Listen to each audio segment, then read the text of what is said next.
In this video, I'm going to be breaking down what you should consider and what you should take into account if you're someone who's wanting to buy more Turo cars in 2025. And so if you're wanting to start or grow a Turo fleet this year, then you will not want to miss this video. But before we dive into that, I do want to let you guys know that our last sale of the sale season is currently going on, and you can use the code NEWYEAR215, that's NEWYEAR215, to get $215 off the Car Sharing Masterclass. This will be our last sale for a very long time, so if you've been on the fence of checking out the Car Sharing Masterclass, now is your chance. The Car Sharing Masterclass is a full in-depth course teaching you everything you need to know about starting and scaling a car sharing fleet with the same business model that I use. Not only do you get hours of course content, but you also get access to a private Discord group and our monthly Zoom calls as well. Not only that, but we are so incredibly confident with the quality of education that you'll receive with the Car Sharing Masterclass that we offer a robust 30-day money-back guarantee. That way you can give it a try at no risk to you. Now, if you want to check that out, you can do so by clicking the link down in the description below. I will also have a comment in the pinned comment section as well with the link. So the first and probably the most obvious thing that you'll want to consider whenever you're adding cars to your car sharing fleet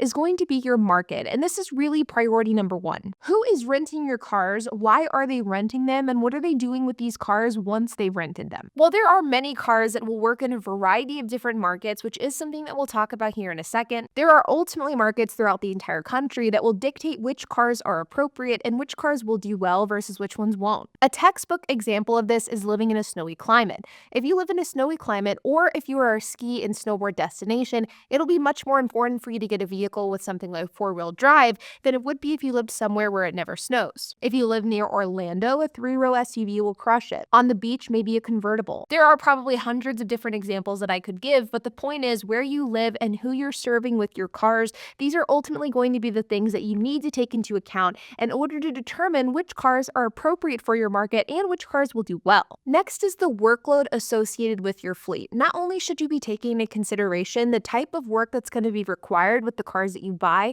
but also the amount of time for that work as well. Not all fleets are created equal when it comes to a workload perspective, and while there is a risk to reward here, for example, I believe some cars may require more work, but they're also a lot more profitable. That doesn't mean choosing higher profit cars is the right choice for you. Let me explain what I mean. Do you want to work on your cars, and are you okay with fixing things when they break? Well, maybe in this case, older, cheaper, but more profitable cars would be the right path for you. Or do you just want to make some money, you don't want to worry about maintenance and repairs, and you definitely don't want to work on cars? Well, maybe in this case, buying newer, lower mileage cars would be the right path for you. Additionally is the type of renters that you attract. Local renters, generally on average, tend to treat your cars a bit worse than out-of-town renters. Is that reality something that would bother you? If the answer to that question is yes, then maybe going with tourists would be the path for you. But you also should understand that going after tourists comes with its own set of workload as well. For example, delivering to the airport. Maybe you're someone like me and the idea of having your cars dirtier than they should be is something that does not bother you,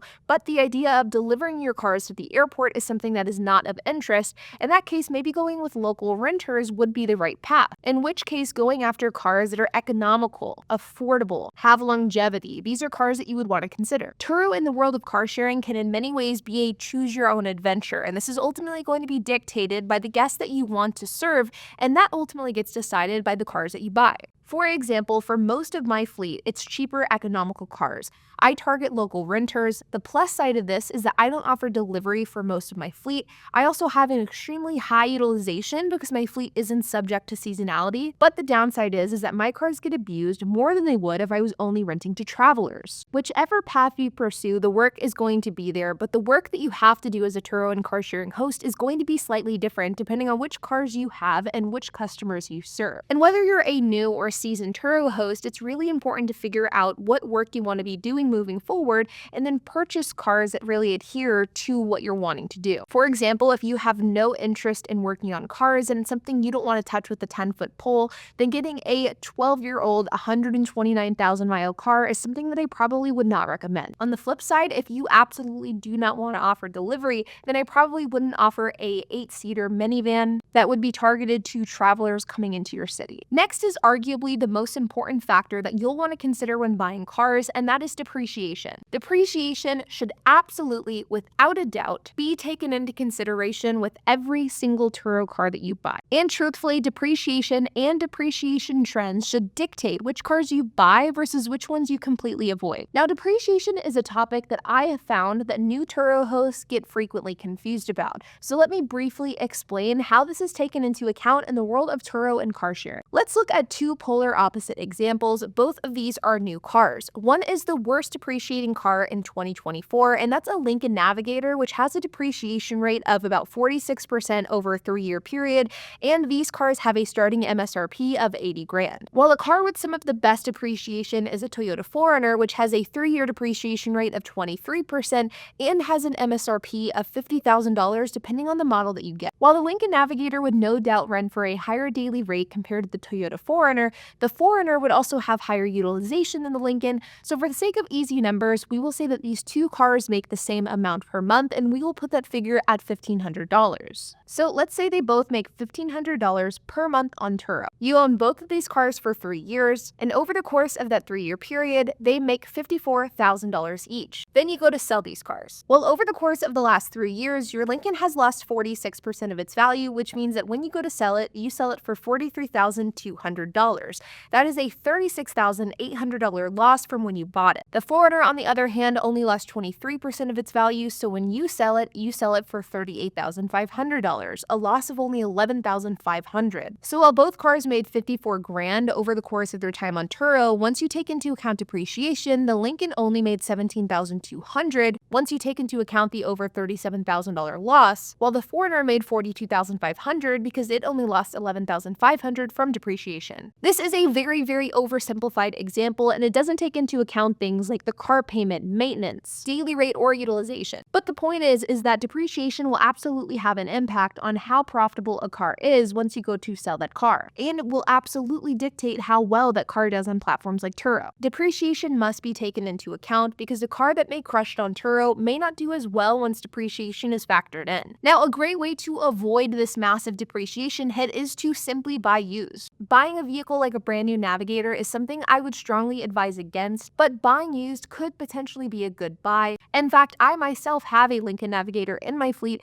and I bought that car at a steep discount used last year. In order to get an idea of what depreciation looks like for the cars that you're wanting to buy, you can use tools like Cars.com, Car Gurus, KBB, Consumer Reports, and more to learn what depreciation rates are for the cars that you're wanting to purchase. And lastly, another factor that should be taken into account is taxes. This is a topic that I talked about on my YouTube channel before, but candidly, it is also a topic that I approach very cautiously because at the end of the day, I am not a tax expert. In fact, I pay tax experts to do my taxes. My tax firm of choice is Shared Economy Tax. They are a partner of the channel. If you're interested in checking them out, they do have a link down in the description below. But I've said for a long time that cars and Turo and car sharing is an incredible tax strategy, and if you're in need of some tax deductions and you're not using Turo as a way to take advantage of those, then you're missing out. For the last 2 years, my husband and I have purchased 6,000-pound vehicles almost purely from a tax strategy perspective. We bought a 2018 Lincoln Navigator L last year, and we bought a 2020 Honda Odyssey this year. And while the Honda Odyssey is a brand new car in our fleet, and the verdict is still out on how that car will do long term, the Lincoln has done really well historically, and I feel confident that the Honda Odyssey will as well. Both of these vehicles qualify for Section 179 and give us a pretty great tax deduction because these cars are used for 100% business. And so whenever we talk about buying Turo cars for the sake of a tax strategy,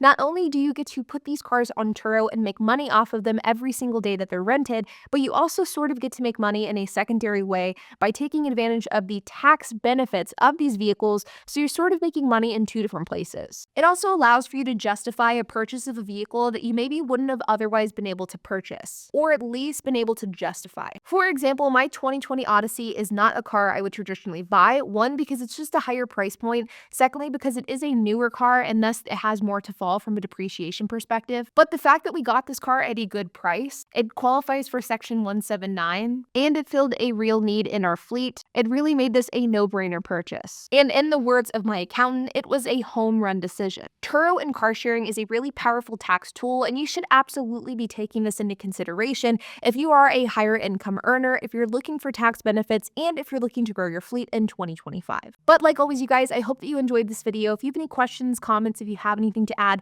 I would love to hear it, so make sure to leave a comment down below. And while you guys are at it, make sure to hit that like button, hit that subscribe button, and hit that notification bell, and I will see you guys in the next video.